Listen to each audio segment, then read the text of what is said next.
this evening to join us on our Learning and Networking session for this evening. I'm Jamie from H.E.R Entrepreneur, and I'll be joining my Managing Director, Miss Renee Tan, for today's session. A quick introduction on us before we proceed. We are the strategic platform where we actually educate, inspire, and empower female entrepreneurs. And on this platform, we strive to create meaningful networks to drive value for your businesses. So also, we actually provide training consultancy services in the form of workshop, conferences, and resource sharing sessions so that we can uplift your businesses and the individuals in your company. So H.E.R Entrepreneur is actually a social enterprise where we will be having upcoming event.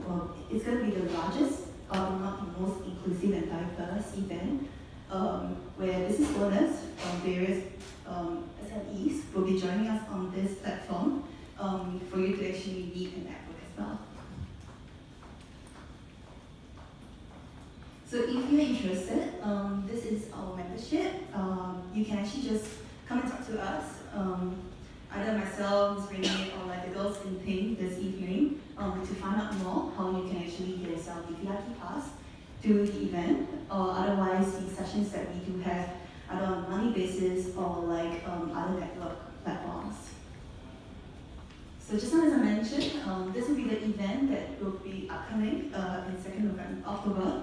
And if you're wondering, these are the sneak peek of our speakers for the event. So if you're interested, do sign up. So moving on, okay, without further ado, let me bring to you tonight's event, which is the topic on the family business, the working family. And tonight we're very honored to have Ms. Chelsea Wan and Mr. Zhennan to join us on the panel, as well as Ms. Renee Tan. So may I invite the three speakers over.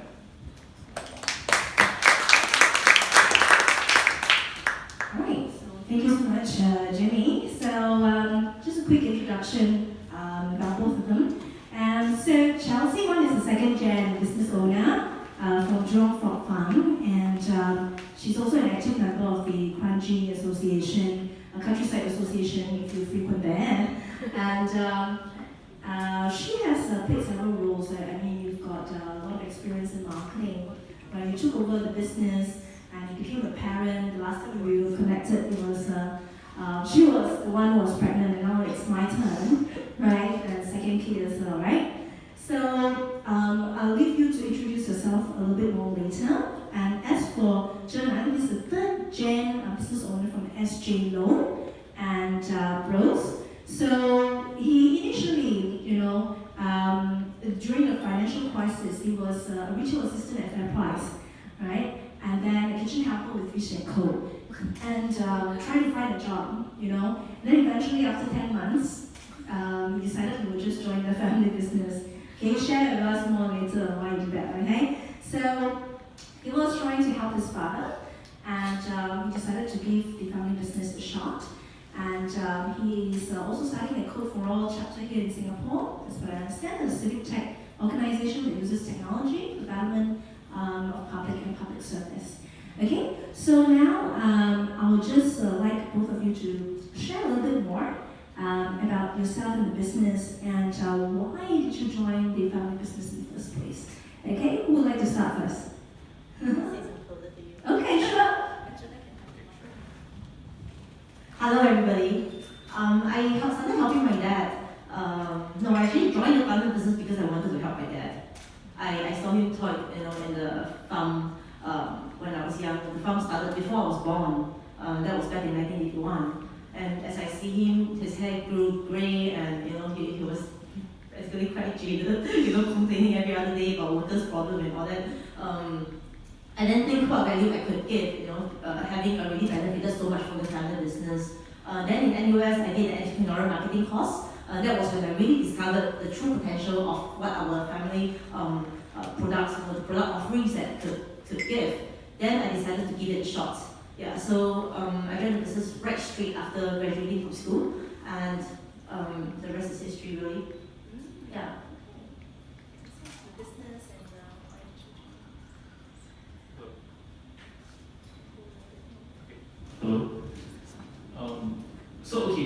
just to add to that, right? So after 10 months of unemployment, I actually joined back FairPrice because my colleague, he said, hey, there's an opening for manufacturing, so just join now because I just graduated, right? So I joined there and I was there for 4 years, and then one day my father said, hey, you've been working out for some time and outside of the factory business. If you don't come in, then I think I'm just gonna close the business.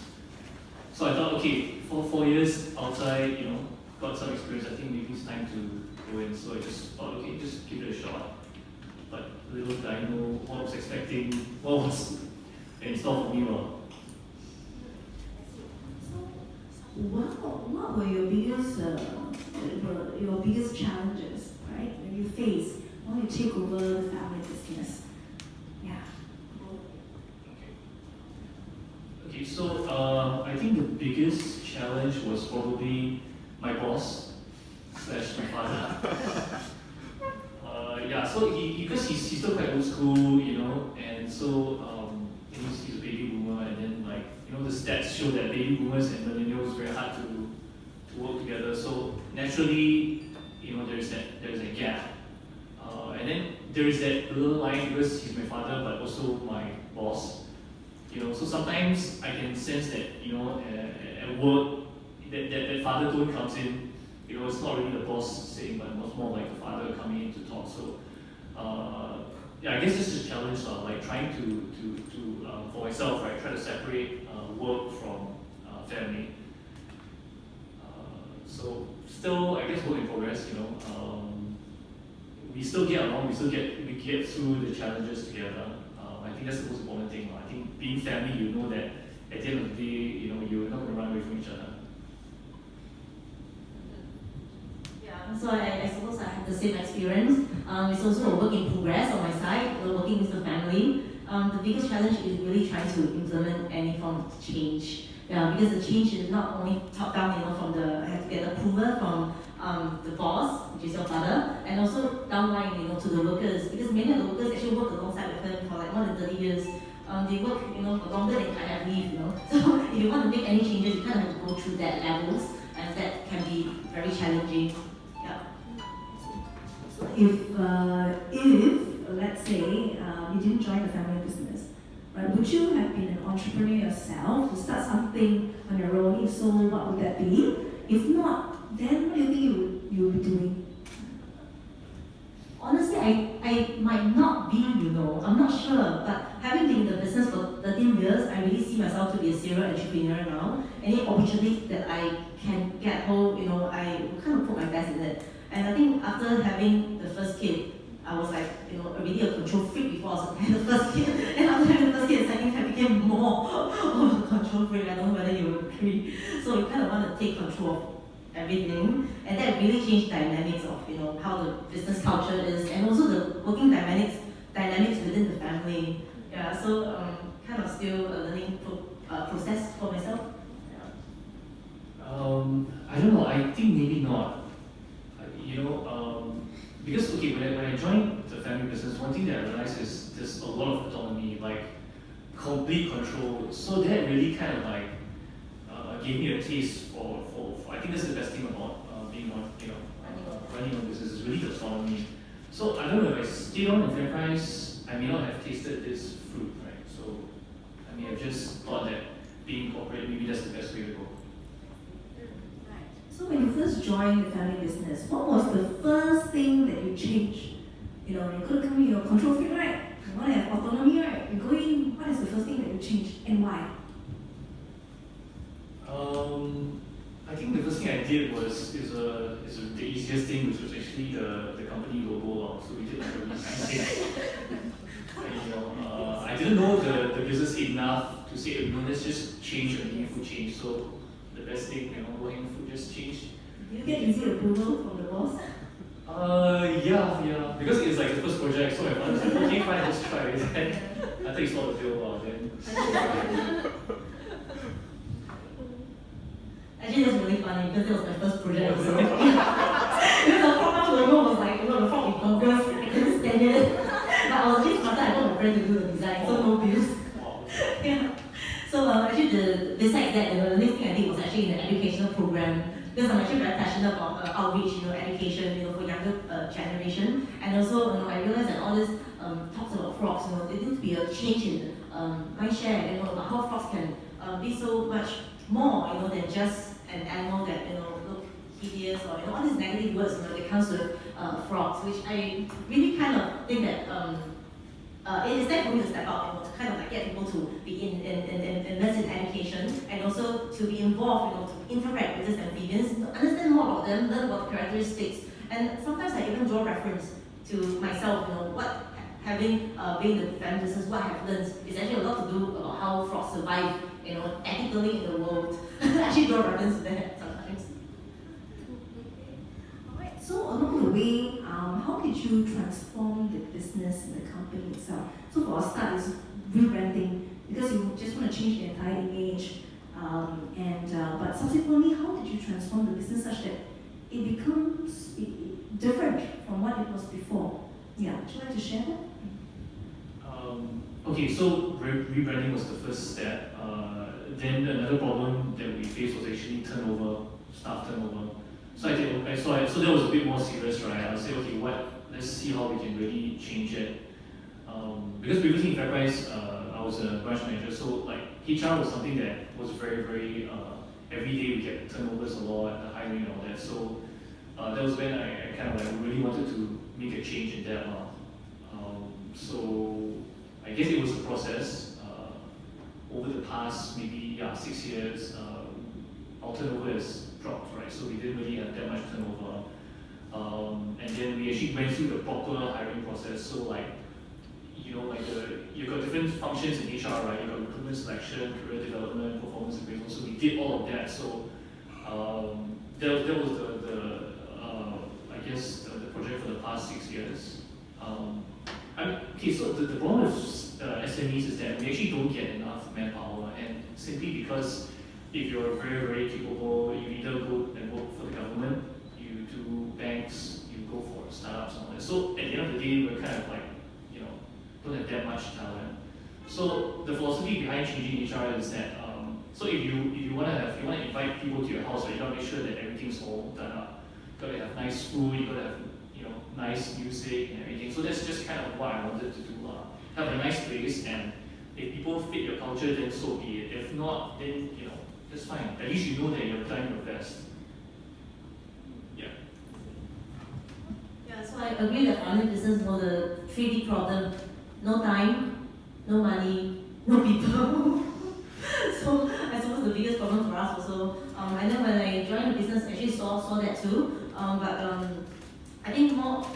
I probably will focus a bit more on kind of putting my own values into the company, like being more environmental. I have a bit of that, conservation kind of inclination. Yeah. So as such, I was looking at all the ways of trying to reduce waste, because one of the things I saw was the bill for the waste collection. It costs us almost $11 a day, just to collect the waste with the waste house. And all those bio waste materials that can be reutilized and used for good, better purposes.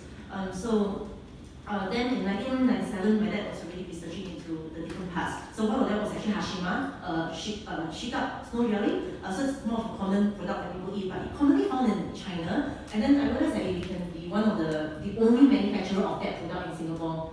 And then we actually successfully launched that product in 1999. And then by 2006, when I joined, I then looked into how we can do that into a bottle form, easier for people to just, kind of crack it open and just drink it on the spot. And then 2012, we kind of launched that bottle one, even though there was a lot of naysayers saying that in Singapore it's probably hard to actually commercialize this product because we get it from China, from Taiwan, at a fraction of price.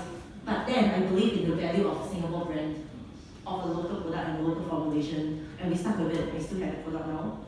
And then the other thing I did was to look into all these parts that were thrown into the bin, and then I managed to meet with this biomaterial scientist who then able to revitalize the frog skin and turn it into valuable collagens. So collagen for cosmetic use, for skincare, even actually food grade for human consumption as well. And all these are actually nutrients that is like strewn away every day, because nobody looked into the science of it. Yeah, so that's kind of what the direction that I took for the company that otherwise probably wouldn't have been looked at, because my dad is so busy see every day with the daily grinds, the daily struggles of the firefighting every day on the grounds. So that was what I wanted to do to value add into the company. Yeah. So what are the steps that you took to expand the business? Did you try to digitalize certain things, go online, e-commerce, try to attract the new generation buyers? How do you do that? Yeah.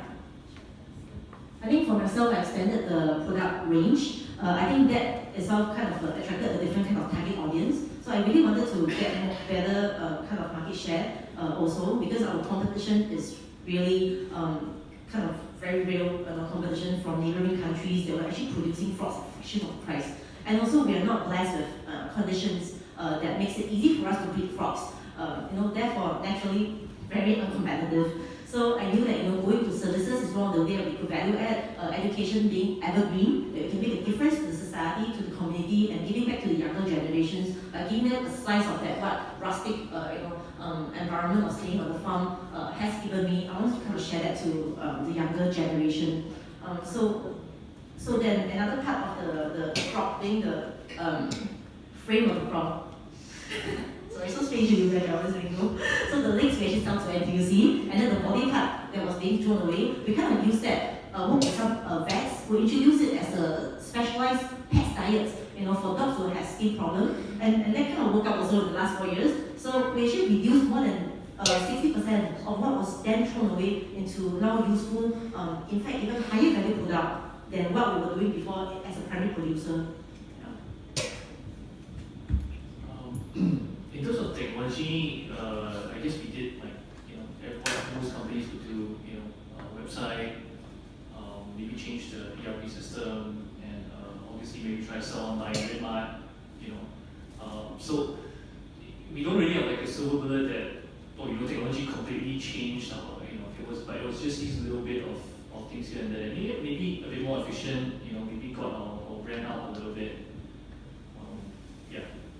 So you talk about being a traditional business, so to speak, right? How do you attract young talents, to your company? What is it that you entice them, Government grants, CSP, CDG, whatever. So it did help, right? So we got one colleague of mine. She was from the MNC, and then because they closed down the whole development year, so there was a whole bunch of all these great talents in MNCs that So then the government had this initiative, CSP and the PCP or whatever, to kind of like get these people over. So we went through that, and so far she's not changed. So, it's been 2 years and she's been with us. So I guess that kind of helps. Obviously, of course, this is after we did all of that verticals in HR. So we actually have proper performance management. We have like proper recruitment selection. So it's not like I don't really like your face and I just give you a bad appraisal. So it's like proper. I don't know. We were lucky as well. I think as much as you want to try to do proper, systems, but sometimes it's just luck as well. I think for ourselves, we're not so lucky. Until today, it's still me, my brother, and my dad. And then we've got a couple of interns, and we actually run in this way. I kind of accept this system already. So every 3 months, we just get kind of new interns, whether from universities or polytechnics. Because I also realized that it's quite good, every year to kind of give back to society this way by having mentorship. I actually call it mentorship because they really work alongside with me. They are shadow. They basically shadow what I do, and I think they learn a lot out of an internship working with SMEs rather than MNC, because sometimes they had the experience to see they're only doing one job. They actually don't see the other spectrum of what the company does. By the SME, they see me from in production work to the actual QC part, to actually deliver it to the customer. They also follow me. So I think that is something that we will probably continue doing, and also kind of diversifying the services of what the farm does. Also attract a new breed of people who are interested in bringing farm to fork, doing events like that, farmers market. They want to know where the food source is from, how the frogs are being processed, how ethically, how sustainable is this trade. These people who are keen in that will actually come and kind of be curious about what we do. But whether it's a long-term hire, honestly, it's tough because our business is not even set. It's not even certain whether we will survive the next decade, even the next after 2.5 years. We don't even know where we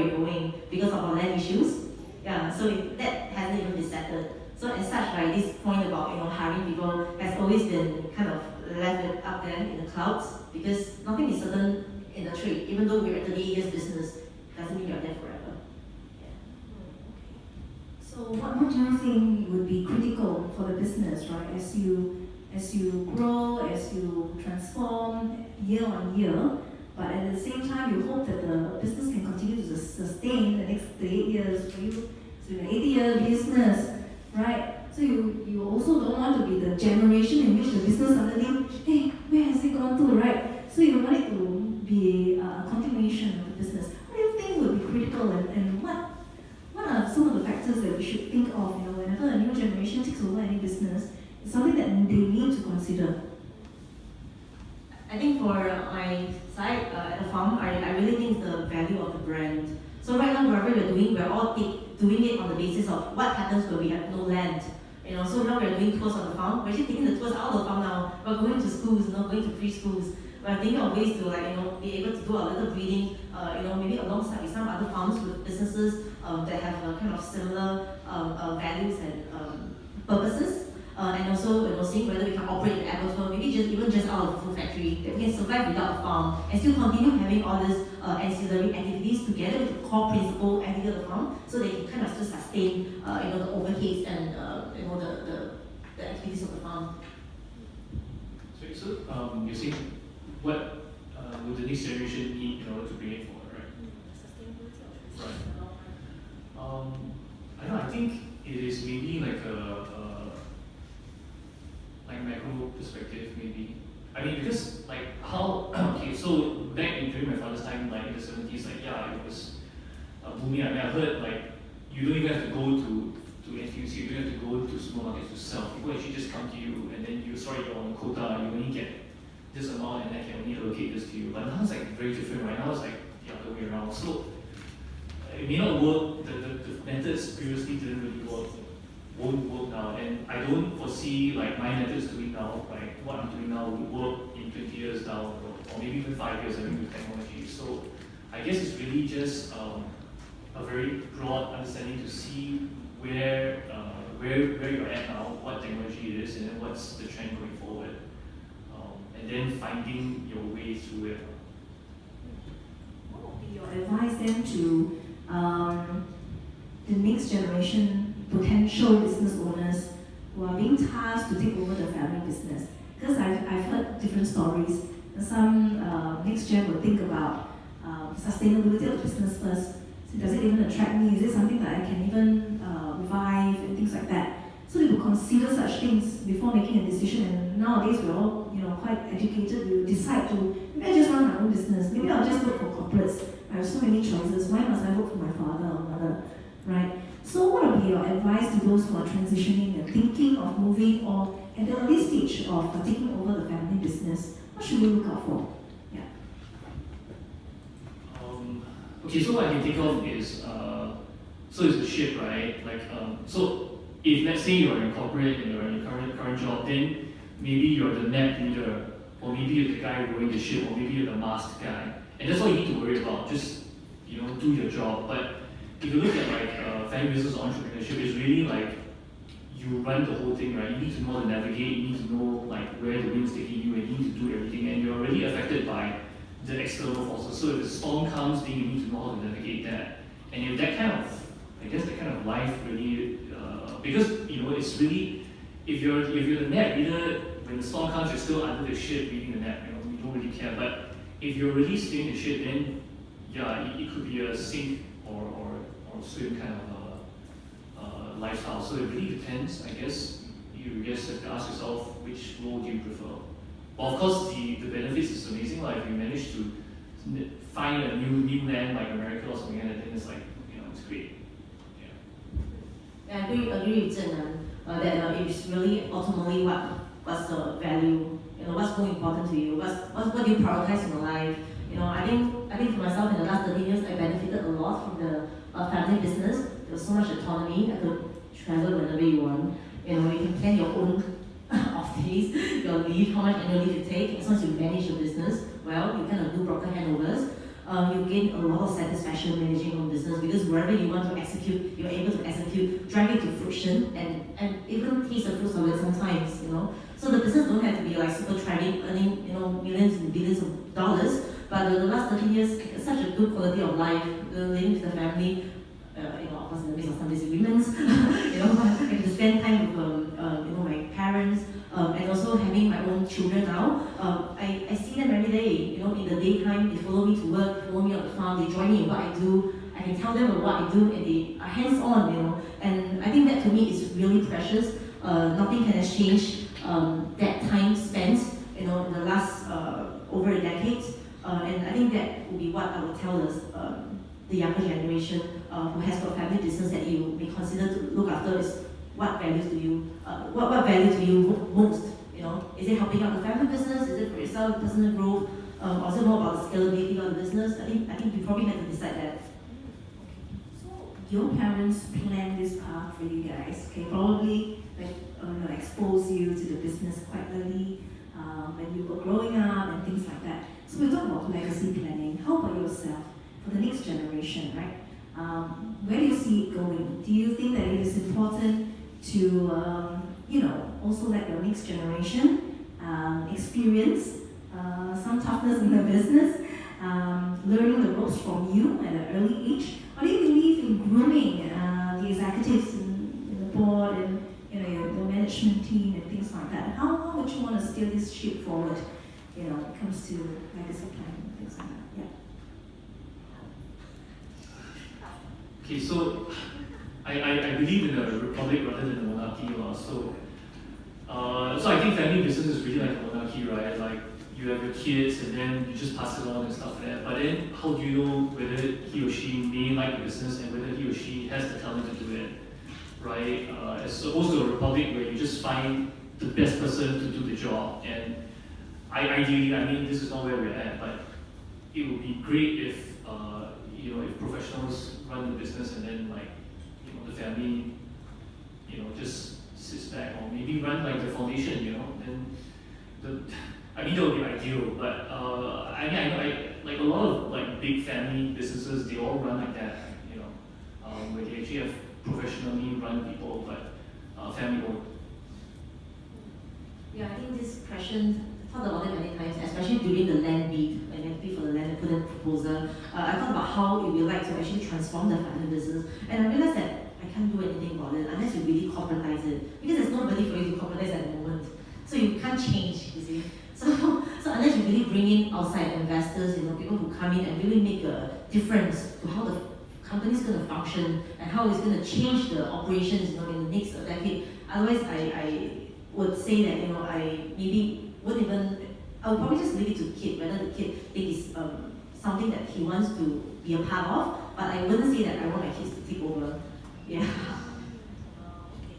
All right, so now let's open the floor to questions. In case you have any questions, it's quite a cozy, exclusive session today, so feel free to ask questions.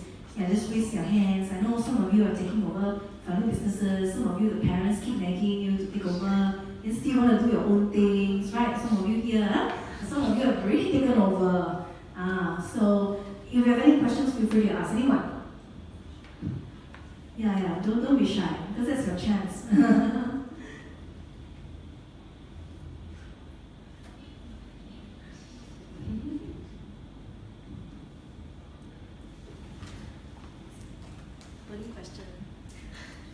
Hi, my name is Evelyn. So I'm part of like the second generation, right? So as you mentioned, the transitioning, right? I should be through that. My dad is doing a public listed steel manufacturing company in Malaysia. So as you mentioned just now, but like this, I also been through the struggles, right? You mentioned just like it's really based on our values, whether we want to take over, right? But if your family shoot it back to you, this is the family business that grew you up, and yeah, and now right now like dads need help, and so that dads can retire. And then if they shoot this kind of question to you, but you have your own things that you value, it's like freedom to do your own things, how would you tackle this problem? I don't do that. I don't feel like I don't feel like I have a responsibility to the family. In fact, I feel so much for it, right? That even with like 2 kids, I'm still trying to handle everything. being woman, right, you really have that inside you, that perfectionistic thing that things must be done in a certain way, and you want to have control, over how things are, right? So you can't help it, it's just in there. I suppose I'm in a different phase as well, because my dad is in the retirement age. For us to actually put a bid, which we did, for the new land, it actually means taking out his retirement funds to actually fund the new project. And that to me was something was very hard, to decide, because as much as I would love to continue the business, I'm not sure whether I'll risk, putting his retirement funds into this thing that's going to go for 20 years, and you have no idea whether the government will support you after that and make you move again. So that was honestly very tough. But I think to myself that in order to go against all these odds, you really just have to ask yourself what you want. And actually inside you know that you want the business to continue. You just don't want it to just flop, right, after 38 years.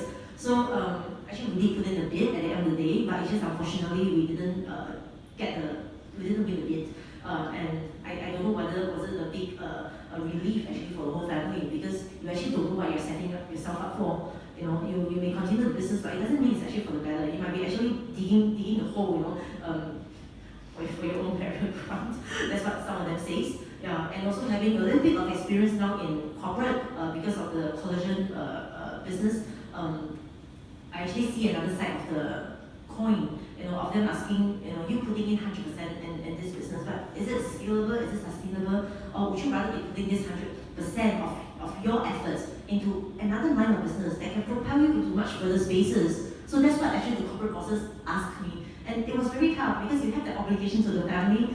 And after all, this business did feed the whole family, the entire family. We don't have a lot to spare, but we're living such a comfortable life, and it's all because of the company, sustaining this lifestyle. So, sorry, I don't have an answer for you. That's my question.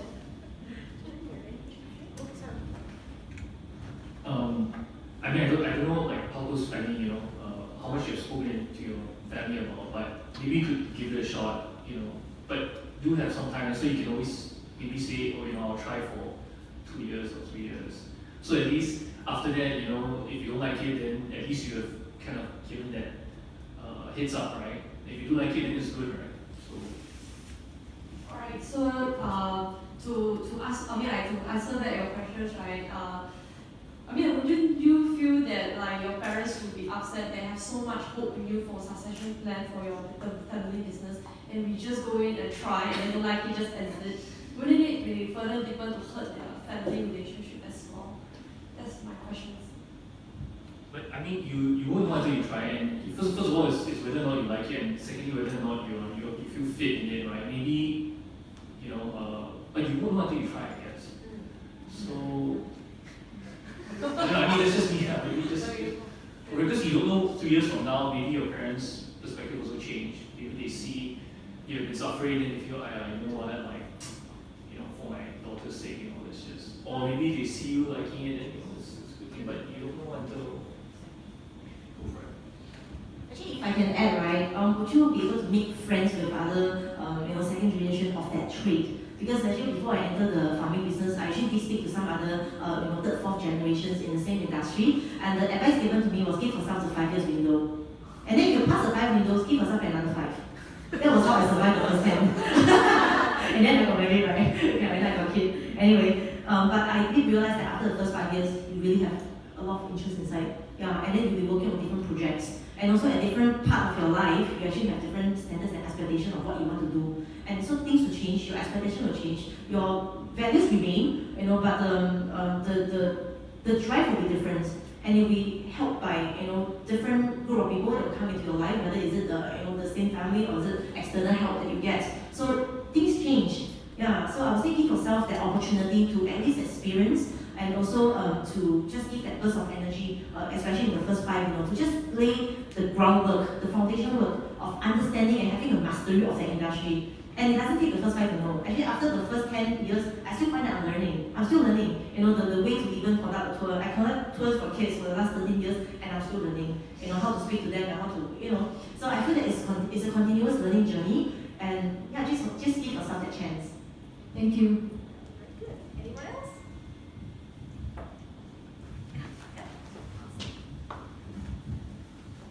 I'm just curious because let's say out of school, you're fresh grad, you're young, you don't have much experience under your belt, right? So the typical path for most people who don't have a family business is quite and gain the experience. But I guess with having the option of joining the family business, it kind of put you in a very awkward position because number one, you don't quite have experience, right? But at the same time, there's that expectation of you joining a business that you kind of parachute into management.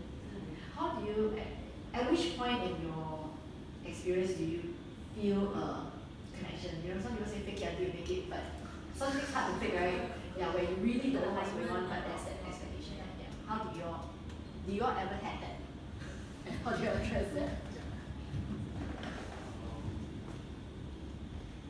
So, so previously in FairPrice it was retail versus when I joined, so it's also a bit different. I guess the first year I didn't really do much, just meet customers and go for trips and stuff like that.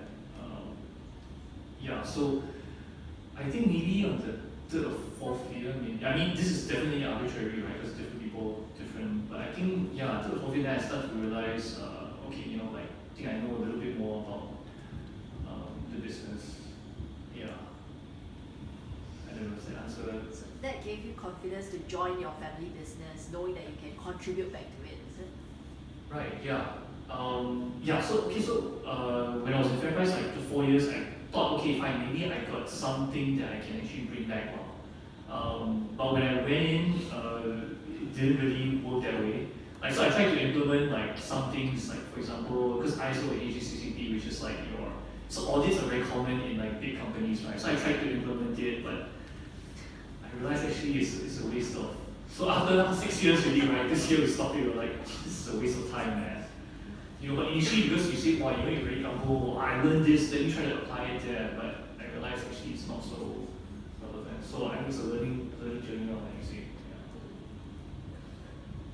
So I suppose for myself is actually when you manage people, then you realize what you're lacking very much. So I think when I feel that I'm really managing, it's really when I need to talk to the front workers, to manage them, their needs. Then you realize that they're looking to you to give directions. Then you realize that you need to take a different role in the company, not just to be that worker to kind of drive, but also to have got a vision and set your own KPIs. Yeah, and I think that's what then will drive you further. Because if otherwise every day in the daily grinds, you are just, every year is a constant year. You just won't have any breakthrough because you're not looking forward to anything different. So, and also working with, for our case, delivering goods to suppliers, I also realized that that's a very interesting experience.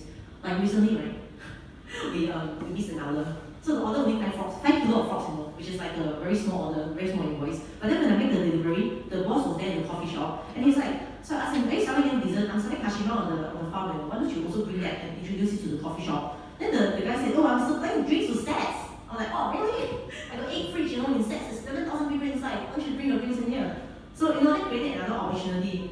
So then now I'm actually mentoring my brother to tell him, actually sometimes you should be out there making these deliveries because you don't know who you're meeting. And it's only when you are outside meeting all these people, then you are making the connection and the network that will bring you to more valuable levels and a different kind of value proposition really then. So I suppose that's when I kind of really see myself differently. Not just my father's kakia, but somebody who actually can make decisions and make a difference to the company and bring value to the company.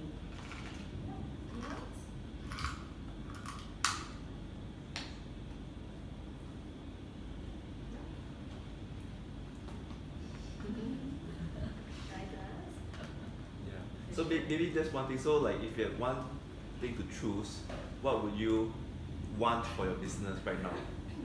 Yeah. So sad I'm gonna say this thing. For me it's family harmony, man. I think I just have to be a little bit more live and let live. I need to adopt that more. Because now with children, my time is so precious. I really don't like people wasting my time. And it's with that kind of attitude, right, that you really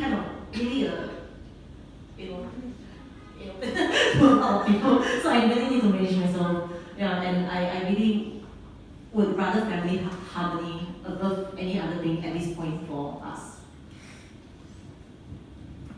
For me, I guess would be a change in business model. I think, yeah, because we're very traditional, right? We're like a middleman, you know. So nowadays, not many people they kind of go direct. So yeah, it's more the business model. Any other questions? Last questions? If not, you can always ask them and network with them after this session as well, because there's going to be networking and food. Okay, so thank you very much for your time. Thank you for your time, and let's give them a round of applause. So moving forward, after today we've got our monthly sessions. There's just some information about us. If you want to check us out at HERentrepreneur.com. We're going to place all the photos and videos over there. So if you want a refresher, you can always go to our Facebook page, H.E.R Entrepreneur. And this is upcoming on the 2nd October. As you know, this is the largest strategic gathering, and it's the most inclusive and diverse gathering of entrepreneurs, leaders, as well as investors and government. Okay? So, and next month, we're going to have this session, Let's Talk Health. Now that's really important, right? As we think about business, we're working, some of you are in corporate organizations, so you've got to think about your health, and health is wealth, we all know that. But how do you maintain your physical, mental, and holistic health as a whole, right? So we're going to have doctors, we're going to have Dr. Deirdre, the Director of Integrated Health Center. She was a co-founder with but she's also a doctor, a wellness consultant, Lisa, and also a mental health consultant, Marian Montero. So do join us on the 26th of June at 3:05 p.m. at the High Street. So there will be a free health check, by the way, if you like, from 2 to 3 p.m. They'll be conducting this. Okay? Alright, so what's next? So what's next is we can just show a video of last year's event. So please take a look.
Our gender pay gap is